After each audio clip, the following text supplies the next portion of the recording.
최고의 선물이라는 노래의 가사가 있습니다.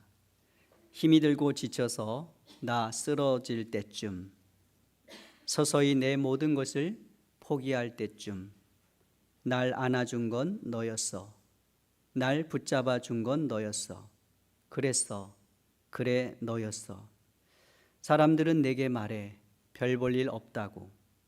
그때 너는 내게 말해. 나밖에 없다고. 내가 어떤 상황이든 내가 어떤 방황을 하건 나를 향해 웃어주는 이 세상이 내게 준 최고의 선물. 너와 같이 같은 꿈을 꾸고파. 자주 사랑의 프로포즈로 쓰이는 이 곡은 이 세상에서 최고의 선물이 바로 너라는 것입니다. 왜냐하면 힘이 들고 지쳐서 쓰러질 때, 모든 것을 포기하고 싶을 때 나를 위로해주고 붙들어준 것이 바로 너이기 때문입니다.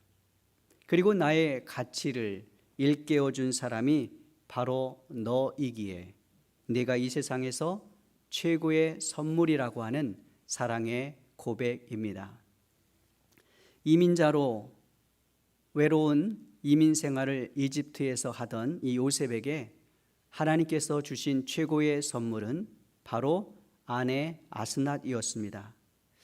아무리 요셉이 이집트 왕 바로의 꿈을 해석하여서 이랴 국무총리에 올랐지만은 요셉은 이집트 사람들이 볼 때는 그야말로 이방인에 불과했습니다. 게다가 팔레스타인에서 노예로 팔려왔던 뜨내기에 지나지 않은 사람입니다. 가문도 배경도 애굽의 문화도 제대로 모르는 가운데 전적인 하나님의 은혜로 졸지에 애굽의 총리가 되었습니다. 물론 요셉을 향한 전폭적인 바로의 지원과 신임이 있었습니다. 41절에서 43절 말씀에 바로가 또 요셉에게 이르되 내가 너를 애굽 온 땅의 총리가 되게 하노라 하고 자기의 인장 반지를 빼어 요셉의 손에 끼우고 그에게 세마포옷을 입히고 금사슬을 목에 걸고 자기에게 있는 버금수레에 그를 태우에 무리가 그의 앞에서 소리 지르기를 엎드리라 하더라. 바로가 그에게 애굽 전국을 총리로 다스리게 하였더라고 하십니다. 요셉이 활동하던 시기는 기원전 BC 1876년 무렵인 이집트 중왕국 시대의 제12왕조 시절입니다. 그 당시는 이집트, 그 성경에는 애굽이라고 나와 있죠. 이 애굽이 앞선 문화와 군사력으로 지역 패권을 자랑하던 그런 때였습니다. 그런데 요셉은 그 애굽의 총리가 된 것입니다. 이것은 하나님께서 요셉에게 꿈 해석의 지혜를 주셨고 직접 그에게 가르쳐 주셨기 때문에 가능한 일이었습니다. 한때 요셉이 억울하게 죄 누명을 쓰고 감옥에 갇혔을 때 동일하게 그 바로의 신하였던 술 맡은 관원장과 신하와 또 떡 맡은 신하가 함께 그 감옥에 오게 됩니다. 그때 그들이 꾸었던 꿈을 요셉은 어떻게 해석해 주었습니까? 창세기 40장 8절에 그들이 그에게 이르되 우리가 꿈을 꾸었으나 이를 해석할 자가 없도다. 요셉이 그들에게 이르되 해석은 하나님께 있지 아니하니까. 해석은 하나님께 있지 아니하니까. 청컨대 내게 이르소서라고 말합니다. 그러니까 꿈을 해석하는 것, 푸느냐 못 푸느냐 이거는 자기에게 달린 게 아니라 오로지 하나님께 달려있다라고 하는 고백을 통해서 하나님을 높이고 하나님께 영광을 올려드렸습니다. 또한 바로가 꾼 꿈을 애굽 전역에 내놓으라 하는 현인들, 지혜자들이 풀려고 하지만 풀 수 없었을 때 바로가 요셉을 부르게 됩니다. 그 바로 앞에 섰던 요셉에게 내가 한 꿈을 꾸었으나 그것을 해석하는 자가 없더니 들은즉 너는 꿈을 들으면 능히 푼다 하더라고 했습니다. 그때 요셉은 그 바로에게 대답했습니다. 내가 아니라 하나님께서 바로에게 편안한 대답을 하시리이다. 세번역 성경은 이렇게 번역했습니다. 저에게는 그런 능력이 없어요. 임금님께서 기뻐하실 대답은 하나님이 해주실 것입니다. 이처럼 요셉은 모든 영광을 자신이 아닌 하나님께만 돌렸습니다. 그래서 바로는 요셉에게 애굽식의 새로운 이름을 지어줍니다. 이 사브낫 바네아라고 하는 이 애굽의 이름을 지어주는데, 이 사브낫 바네아라고 하는 이름의 뜻은 하나님께서 말씀하시고 그가 산다라고 하는 뜻을 가졌습니다. 애굽의 바로도 보니까 이 어려운 정말 그 난제인 이 꿈을 해석할 수 있는 이 능력은 바로 그 요셉이 믿는 여호와 하나님이 그에게 지혜를 주시고 꿈 해석의 능력을 주셔서 그가 푼다라는 것을 그가 알았기 때문에 이 사브낫 바네아라고 하는 이름을 지어준 것입니다. 하지만 여전히 총리 요셉에게는 꼬리표가 달려 있었습니다. 요셉은 애굽에서 출신 배경이 없는 나그네요 이방인이었습니다. 바로도 그것을 너무나 잘 알고 있습니다. 자기가 자기의 권력으로 권위로 이 요셉을 하루아침에 애굽의 총리로 세웠지만은 그의 출신 배경을 문제 삼고 반기를 들 만한 사람들을 의식하지 않을 수 없었던 것이죠. 그래서 그의 약점을 보완하기 위해서 그가 생각한 것이 바로 애굽 여자와 결혼시키는 것이었습니다. 그 대상도 요셉이 이 꿈 해석을 하나님께로 받았기 때문에 바로 이 온이라고 하는 곳에 있는 제사장의 딸과 결혼시키는 것이 좋겠다라고 생각하여서 아스낫을 그의 아내로 주어 결혼을 시킵니다. 45절 말씀에 그가 요셉의 이름을 사브낫 바네아라 하고 또 온의 제사장 보디베라의 딸 아스낫을 그에게 주어 아내로 삼게 했습니다. 바로 이렇게 해서 요셉이 아스낫과 결혼을 하게 되었습니다. 어떤 분들은 아니 어떻게 요셉이 이방 여인과 결혼할 수 있습니까? 그것도 애굽의 이 태양신 이 라를 섬기는 그 숭배의 중심지 이 온의 제사장의 딸과 결혼시킬 수 있습니까? 라고 비판할 수 있습니다. 하지만 이 결혼은 요셉이 선택한 것이 아니라 바로가 선택한 것입니다. 바로가 누굽니까? 그는 고대 제국에서 신 같은 존재예요. 또 절대 권력자입니다.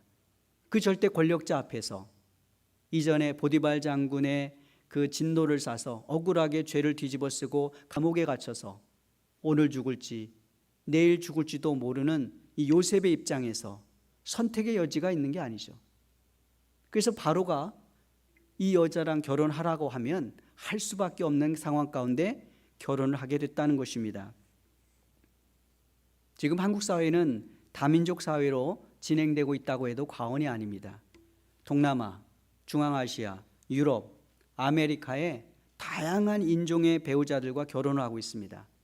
백인, 흑인, 아시아인 가리지 않고 지금 결혼을 하고 있습니다.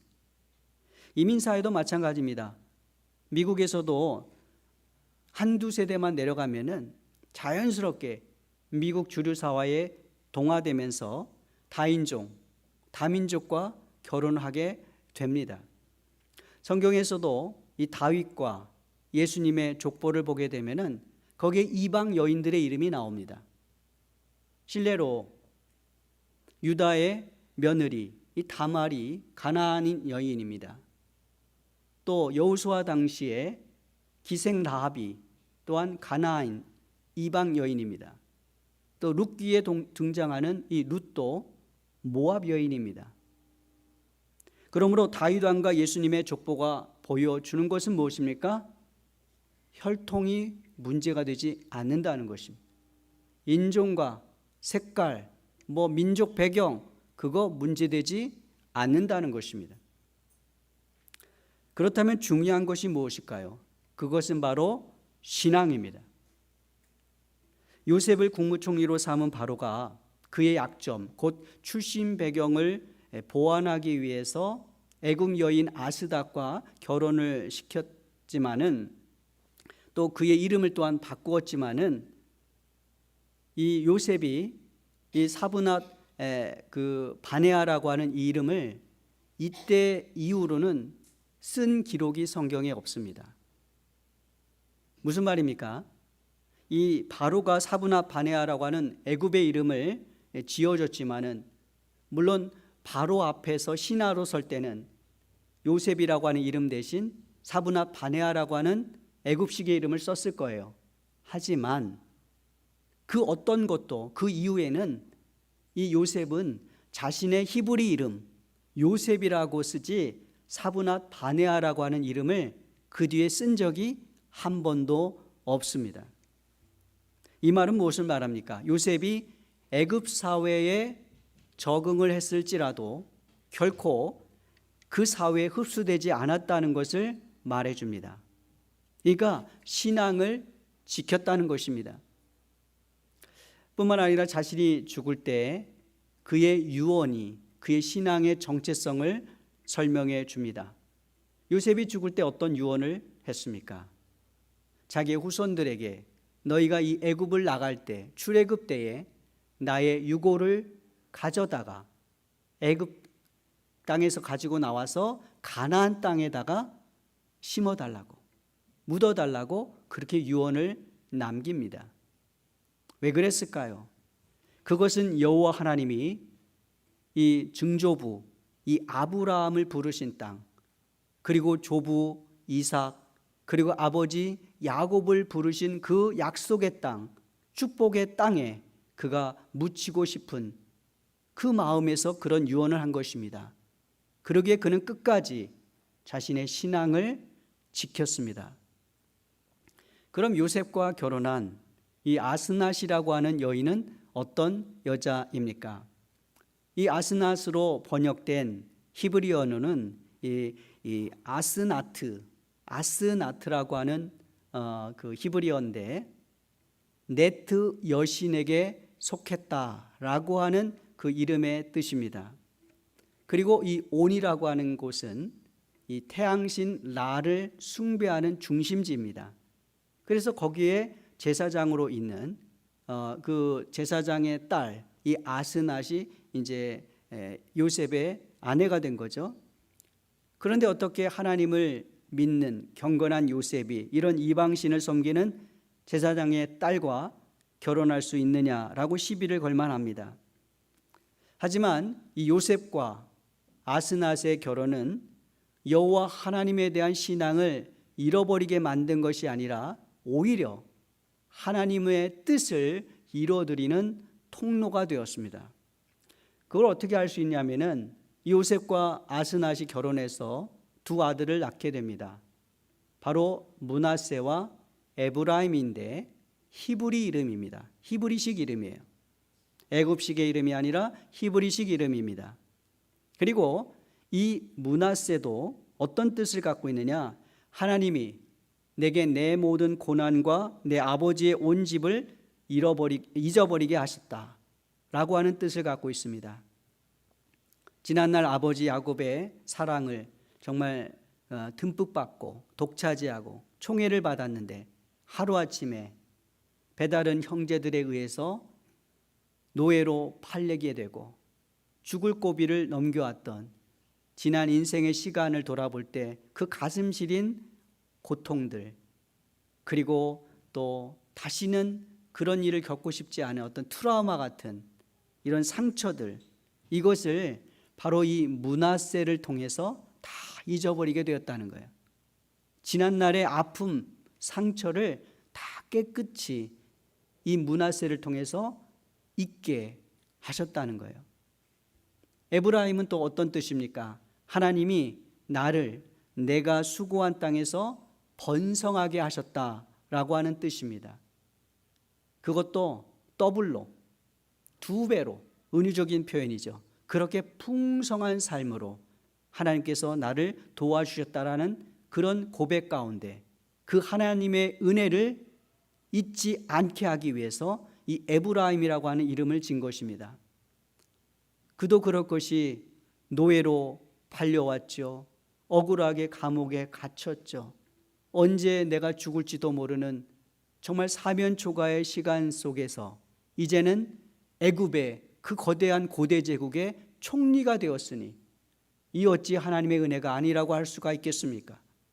그래서 그 하나님을 잊지 말라고, 그 하나님을 찬양하기 위해서 에브라임이라고 하는 이름을 진 것입니다. 그러고 보면은 이 아내 아스낫이 태양신 라를 버리고 여호와 하나님의 신앙을 취했는지는 성경에 나오지는 않습니다마는 그 아들들의 이름을 히브리 이름으로 지었고 특별히 여호와 하나님과 관련된 이름을 지었던 것을 보면은 아마도 그녀가, 그 아내가 여호와 하나님의 신앙을 믿었을 것으로 우리는 예상해 볼 수가 있습니다. 그리고 실례로 사실 정경 안에는 들어오지 못했지만은 구약의 위경에 보면은 요셉과 아스낫이라고 하는 그 책이 있는데 거기에 보면은 이 아스낫이라고 하는 여인이 이 요셉과 결혼하기 전에 여호와 하나님의 신앙을 받아들였다라고 하는 그런 내용이 나옵니다. 어찌되었든 요셉과 아스낫과의 결혼은 요셉의 신앙을 방해하기는커녕 하나님의 뜻을 이루어드리는 통로가 되었습니다. 그러고 보면은 이 요셉과 아스낫의 결혼은 두 가지 의미에서 큰 의미를 갖고 있다고 볼 수가 있습니다. 첫째는 하나님께서는 이 요셉과 아스낫의 결혼을 통해서 아브라함의 언약을 성취하셨습니다. 아브라함의 언약이 무엇이냐? 아브라함의 자손을 통해서 큰 민족을 이루게 하겠다. 하나님을 섬기는 큰 민족을 이루어주게 하겠다라고 하는 그런 언약이고 약속입니다. 처음 하나님께서 아브라함을 부르셨을 때 내가 너로 큰 민족을 이루고 내게 복을 주어 내 이름을 창대하게 하리니 너는 복이 될지라 라고 말씀하셨어요. 그런데 아브라함이 그 약속을 받고 자녀를 몇 명 낳았어요? 약속의 씨로 난 아들은 이삭 딱 하나예요. 이스마엘은 거기서 벗어난 것이고, 그러니까 이삭 딱 하나를 100세가 돼서 난 거예요. 그리고 그 아들 이삭이, 그리고 그 아들 야곱에 이르기까지 야곱 당시에 몇 명이나 되었을까? 인구가 70여 명. 그 70여 명밖에 되지 않았던 거예요. 근데 어느 세월에 아브라함에게 했던 약속, 큰 민족을 이루겠다고 하는 약속을 언제쯤 이 약속이 이루어질까요? 그런데 이 요셉 때부터 그 하나님의 약속이 가시화됩니다. 요셉이 애굽의 총리가 되고 그 덕에 아버지 야곱의 모든 형제자매들, 모든 가솔들을 70여 명을 다 이 애굽에 와서 살게 합니다. 이 아브라함이 살았던 지역, 야곱이 살았던 그 지역, 헤브론이나 브엘세바, 험준한 산악지대에다가 또 광야 지역이에요. 가보면 정말 척박합니다. 그런 지역에서는 인구가 늘 수가 없어요. 그런데 이 야곱의 가족들이 와서 살게 된 고센 땅은 이 나일강 하류의 삼각지에 있는 비옥한 땅이에요. 그곳에서 얼마든지 목축을 할 수 있고 식량이 넉넉합니다.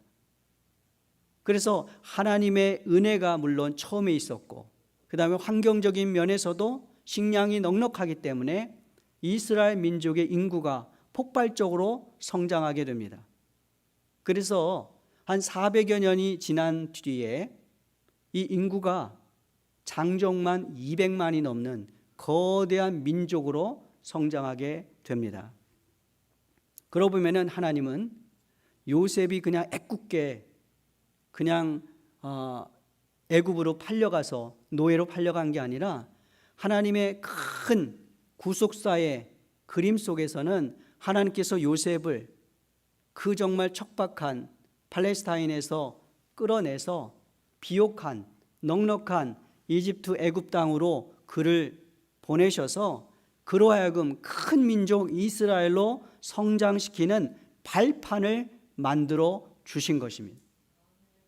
그래서 요셉과 아스낫이 낳은 이 므낫세와 에브라임 지파는 이스라엘의 12지파가 됩니다.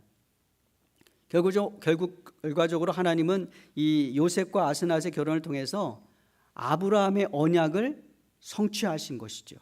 그리고 세계 모든 민족을 구원하는 이 구속사를 이루는데 이 요셉과 아스낫의 가정을 사용하신 것이죠. 비록 아스낫이 이방 애굽 여인이었지만은 다른 이방 여인들 라합이든 다말이든 룻처럼 그녀를 사용하셔서 위대한 하나님의 구속사를 이루는 여인이 되게 하셨습니다. 둘째로 하나님은 이 요셉과 아스낫의 결혼을 통해서 서로 돕는 배필이 되게 하셨습니다. 비록 바로는 요셉을 총리로 임명하면서 그의 약점인 출신 배경을 보완하기 위해서 애굽 여인 아스낫과 결혼하게 했지만은 어찌되었든 이 아스낫은 이 요셉에게 있어서 큰 위로가 되었습니다. 아무런 배경도 뿌리도 없는 요셉 혼자 와서는 총리로서 지탱할 수가 없는 거죠. 그런데 이 아스낫이 요셉에게 큰 힘이 되어주고 격려가 되고 위로가 되어준 것이죠. 만약 이 아스낫과 같은 여인이 없었다면 요셉이 애굽에서 견디기가 쉽지 않았을 것입니다.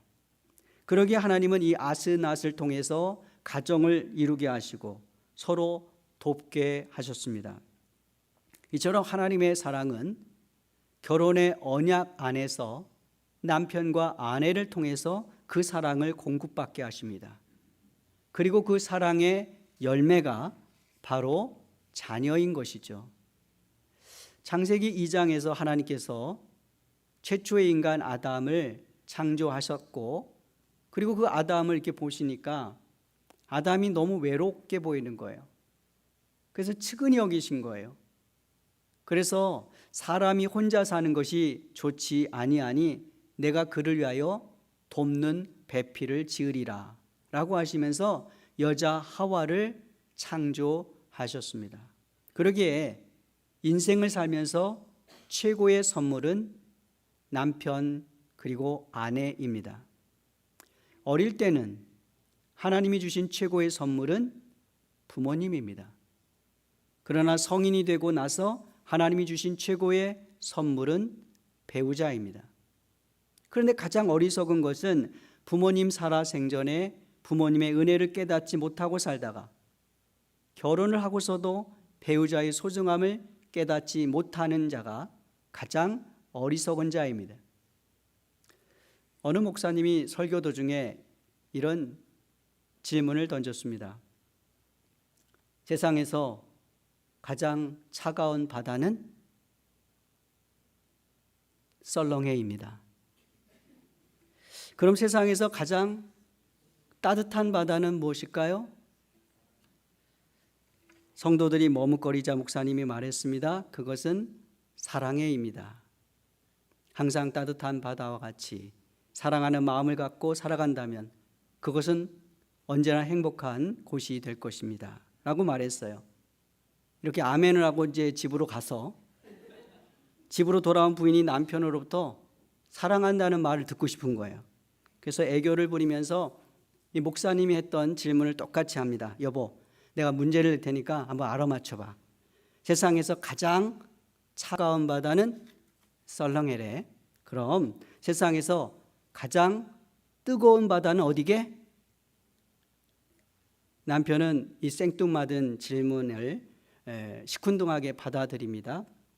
그러자 아내는 코맹맹이 소리로 힌트를 주면서 말했습니다.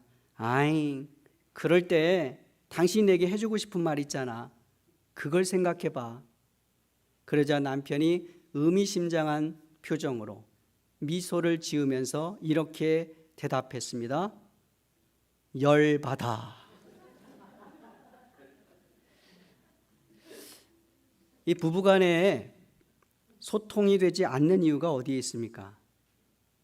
사실 남편이 잘못 대답한 게 아니라 그 아내가 잘못 물었기 때문입니다. 세상에서 가장 따뜻한 바다는 무엇일까요? 라고 물어야 되는데 세상에서 가장 뜨거운 바다는 어디게? 라고 물었기에 부정적인 열바다 라는 대답이 나온 것입니다. 그러고 보면은 모든 부부싸움의 해결은 상대에게 있지 않고 나로부터 출발돼야 됩니다. 나로부터 문제를 해결해야 부부간의 문제가 해결이 됩니다. 나에게 어떤 문제가 있는가? 나는 어떤 태도로 말하고 있는가? 상대를 탓하고 비난하기보다 나는 어떤 태도로 그에게 대하고 있는가? 나는 상대의 마음을 이해하고 있는가? 나는 진정으로 그를 사랑하고 있는가? 이거를 자기를 먼저 볼 수 있어야 돼. 자기를 먼저 보아야, 그 관점이 달라져야 부부 갈등의 해결 단초를 찾을 수가 있는 겁니다. 당신이 이렇고 당신이 저렇고 당신이 이게 마음에 안 들고 그래가지고는 결혼 부부관계가 회복될 수가 없습니다. 예수님은 마태복음 19장 4절에서 6절에서 부부관계에 대해서 말씀하셨습니다. 함께 읽겠습니다. 예수께서 대답하여 이르시되 사람을 지으신 이가 본래 그들을 남자와 여자로 지으시고 말씀하시기를 그러므로 사람이 그 부모를 떠나서 아내에게 합하여 그 둘이 한 몸이 될지니라 하신 것을 읽지 못하였느냐. 그런즉 이제 둘이 아니요 한 몸이니 그러므로 하나님이 짝지어 주신 것을 사람이 나누지 못할지니라 하시니. 그래서 에베소 5장 33절 말씀에 너희도 각각 자기의 아내 사랑하기를 자신과 같이 하고 아내도 자기 남편을 존경하라 라고 말씀하십니다. 사랑하는 여러분, 이민자였던 요셉이 어떻게 아름다운 생애를 살 수 있었습니까? 첫째로 그는 모든 일 속에 하나님을 인정하며 하나님께만 영광을 돌렸습니다. 그는 또한 불신자의 땅에서 비록 이방 여인과 결혼을 했지만 그 신앙을, 결혼의 언약 속에서 신앙을 굳게 지켰습니다. 그는 혈통이나 인종보다 더 중요한 신앙의 가정을 세워서 구속사를 이뤄 가시는 하나님의 뜻을 받들었습니다. 이곳에 계신 여러분 모두가 하나님이 주신 최고의 선물, 배우자, 부모, 자녀를 사랑하여 이런 믿음의 가정을 이루고 구속사를 이뤄드리는 데 사용되는, 쓰임받는 그런 아름다운 분들 되시기를 간절히 축원합니다.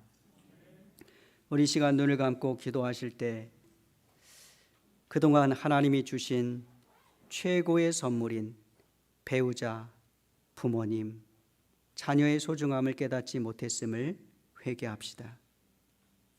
이제부터는 그리스도 안에서 믿음의 가정을 이루고 하나님의 구속사에 쓰임받는 가정이 되게 하옵소서라고 우리 시간 합심하여서 기도하겠습니다. 하나님 아버지, 하나님께서 이렇게 아름다운 가정을 통하여 정말로 하나님의 사랑을 정말 만끽하고 천국을 맛보게 하여 주신 것 감사를 드립니다. 어릴 때는 하나님이 주신 최고의 선물인 부모님을 통해서, 이제 성인이 되어서는 배우자를 통해서 하나님의 사랑을 깨닫고 또 누리게 하여 주신 것 감사합니다. 이민자로서 살아가는 우리 모든 믿음의 백성들 가정마다 하나님께서 함께하여 주셔서 믿음과 소망과 사랑이 넘치는 아름다운 믿음의 가정, 신앙의 가정을 이루어서 위대한 하나님의 구속사에 쓰임받는 가정과 또 성도들이 될 수 있도록 인도하여 주시옵소서. 주께서 우리의 연약함에도 불구하고 우리의 죄악에도 불구하고 십자가에 달려 죽기까지 우리를 사랑하신 그 사랑을 가지고 우리의 부모님, 우리의 배우자, 남편과 아내, 우리의 자녀들, 성도들을 서로 사랑하여 하나님 앞에 영광 돌릴 수 있도록 하나님 역사하여 주시옵소서.